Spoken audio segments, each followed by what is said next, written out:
Dan sebelum kita masuk ke informasi selanjutnya, saya akan sapa terlebih dahulu Ustaz Erik Yusuf yang sudah bergabung bersama kami. Assalamualaikum Ustaz Erik, apa kabarnya hari ini? Waalaikumsalam warahmatullahi wabarakatuh. Baik, alhamdulillah sehat. Alhamdulillah. Ustaz, seperti biasa kita akan nanti mendengarkan tausiah dari Ustaz. Namun sebelumnya kita akan simak terlebih dahulu informasi yang berikut ini. Di mana puluhan preman ditangkap aparat usai memalak sopir truk di Pelabuhan Tanjung Priok, Jakarta Utara. Upaya memberantas preman bahkan jadi perintah langsung Presiden Joko Widodo.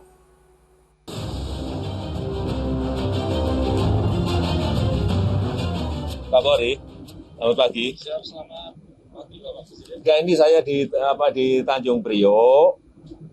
Ada banyak keluhan dari para driver kontainer yang berkaitan dengan pungutan liar, pungli. Inilah petikan percakapan Presiden Jokowi yang memerintahkan Kapolri untuk memberantas pungutan liar. Perintah itu datang usai curahan hati para sopir truk di Pelabuhan Tanjung Priok, Jakarta Utara kepada orang nomor 1 di negeri ini. Nah, banyak sekali kawan-kawan tuh hampir tiap hari sampai hari ini pun juga mengalami tentang tindakan kriminalitas gitu. Kalau dia terorganisir gitu preman-premannya di setiap daerah-daerah rawan gitu, dia naik ke atas mobil. Aduh, kalau di Priok ini emang kebanyakannya kayak gitu. Kalau kita nggak ngasih uang ya, uang tip ya, kadang-kadang kita nggak dimuat.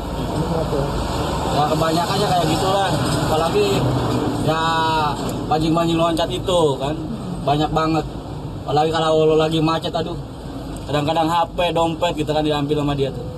Perintah Presiden Jokowi memberantas pungutan liar alias pungli dan aksi premanisme langsung ditindaklanjuti Kapolri yang memberi instruksi kepada seluruh jajarannya. Sehari kemudian polisi membekuk 49 pelaku pungli di kawasan JICT Tanjung Priok, Jakarta Utara, termasuk seorang petugas satpam. Bahkan 7 diantaranya adalah oknum karyawan yang bekerja di perusahaan operator kren. Keluarin lagi, yang kecil-kecil. Nah, itu yang keluarin. Dalam aksinya mereka kerap memalak uang senilai Rp5.000 hingga Rp20.000 kepada para sopir truk kontainer. Ini mereka di pos-posnya masing-masing, mulai dari masuk mendekati Pelabuhan Tanjung Priok sampai dengan nanti mengangkat barang tersebut atau kontainer tersebut. Pembasmian aksi premanisme terus berlanjut. Buntut tertangkapnya puluhan bandit membuat petugas mencari gembong yang membawahi 7 oknum karyawan. Ternyata dalangnya adalah seorang koordinator lapangan operator kren yang sudah bekerja sejak tahun 2018.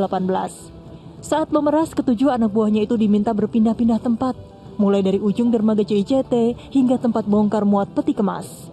Selama 8 jam beraksi, para pemalak itu bisa meraih keuntungan hingga Rp900.000.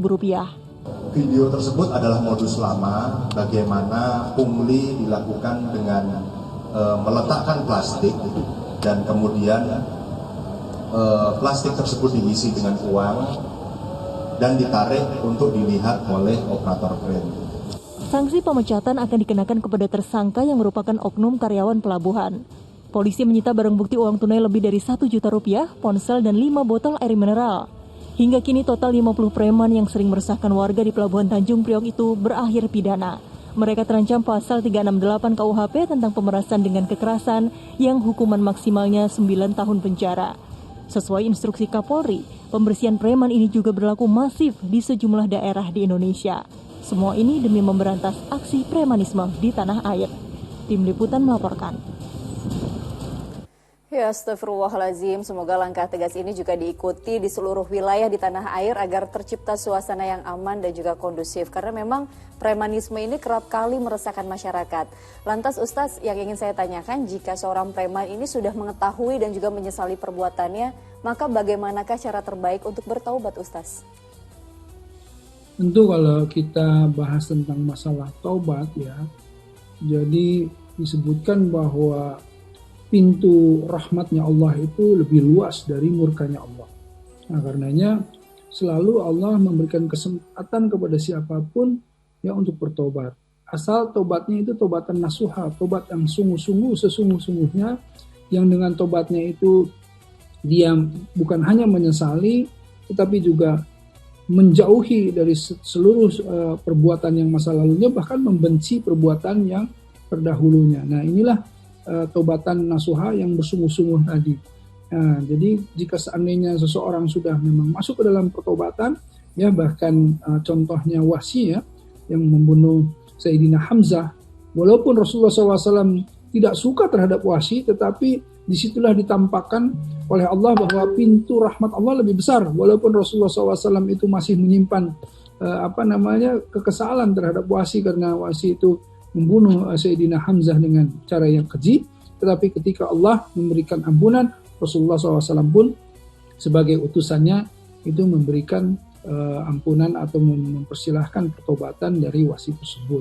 Nah, inilah contohnya ketika seseorang melakukan keburukan, kezaliman sebesar apapun, jika seandainya memang bertobat kembali ke jalan Allah, insya Allah Allah akan membuka pintu tobat selebar-lebar.